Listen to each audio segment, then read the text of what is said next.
You know what I want to play for you right now, since you've been so kind as to listen all of this time, and there's no girls' basketball interfering with me, I think, in Florida today, and I don't think I'm preempted. I think I'm on 6. I'd like to play a piece I did years ago because it's in keeping with the theme of the Italian ship captain who leapt into the lifeboat before everyone was saved. And it's about anger management with John Scungilli. So let's listen. This is Graham Hancock on special report from Michael Savage in Hollywood, California, visiting with John Scungilli, the reputed mastermind of the film industry.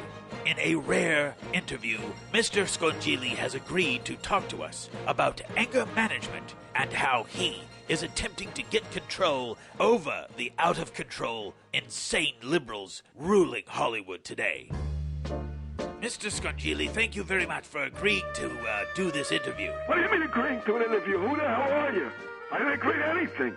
What do you mean agree? Who is this guy? How do you get in here? Mr. Scungilli, I'm Graham Hancock. I'm on special assignment. There's girls in here. Don't use such dirty words. I'm sorry, sir, but the Savage Nation is interested to know how you are going to get control over the hippie pinko weirdos here in Hollywood, California. Oh, that problem. Yeah, we got a big problem. It's killing the business. We had a good thing going here for 80, 70, 80 years. And these nuts, these potheads, Really? these perverts, they went nuts here. They ruined a good thing with this attacking the president, attacking the war. You don't know what to do with them. Mr. Scungilli, we understand that you've initiated a anger management program to help them deal with some of these vitriolic attacks on our military and president. How do you make this anger management program work? Anger management in my day, anger management came out the barrel of a gun. But those days are over. The only anger management we had was a Smith & Wesson. I'm shocked. A 32. It was the best anger management tool ever invented. Mr. Scungilli, you're saying that you use guns to control people? What do you think I'm saying, moron? I'm going to spell it out for you. Well, what other tools did you use, Mr. Scungilli? Other tools? Truncheons, fists, brass knuckles, meat hooks, car bumpers, whatever. Those days are over. We're talking a long time ago. Now everything's nice and got to be with the psychology. What we use it today is a special kind of anger management. I see. If they like boys, we give them boys in a motel room down in Palm Springs for 5 days in a row. They like girls, we put them in a motel room with the girl, 5 days. Oh. At the end of the 5 days, if their anger is subdued, we don't know what to do. So, Mr. Scungilli, how do you feel about someone like Susan Sarandon, who seems to have complete contempt for the military and our president? How does she still get to be in high-profile movies? How? Because everyone there thinks the same way she does. Anyone thinks different doesn't work there. That's how. What do you mean how? It ain't hard to figure out. It's all controlled by whack job liberals. Really? What do you think, I like him? I don't like him, honey. You think I like the hookers that I got in my cat houses? I don't like him either. You work with who you have to work with. I'd do a deal with the devil if I had to. So, Mr. Scungilli, what do you think of someone like Alec Baldwin saying that he was going to leave America if Bush was elected and then staying? A phony through and through. He plays tough guys. Let me tell you something. He's a fraud. I think he's light the loafers, if you know what I mean.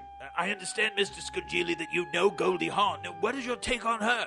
She had the best keister in the business when I first met her. In the 60s, she had an ass that could turn every head in the restaurant. Today, it's collapsed, so she became a big lefty. The lower the ass, the higher the liberal thing. I don't know where to relate. I don't understand it. What a she had. Malone, you couldn't eat when you saw it. And what about Richard Gere? I understand people are not too fond of him. What do you attribute that to? One word. Furry creatures. Ooh. Mr. Scungilli, what do you think about the actor Dustin Hoffman? I've heard you refer to him as Ratso Rizzo. What do you think about him? What all these little Jews want to play a gangster for? What, they got a complex? Who they think they are? Bugsy Siegel, every one of them. Every one of them on the 5-5 wants to play a wise guy. Let's win them. How do you feel about the actor Richard Dreyfuss, eh? Dreyfuss? I think his father ran a seltzer route in Brooklyn. And let me tell you something. The bottle don't fall far from the truck. I understand that Woody Allen is over in France pandering to them. What do you think about that? Woody Allen, I think the father ran a bagel store in Brooklyn.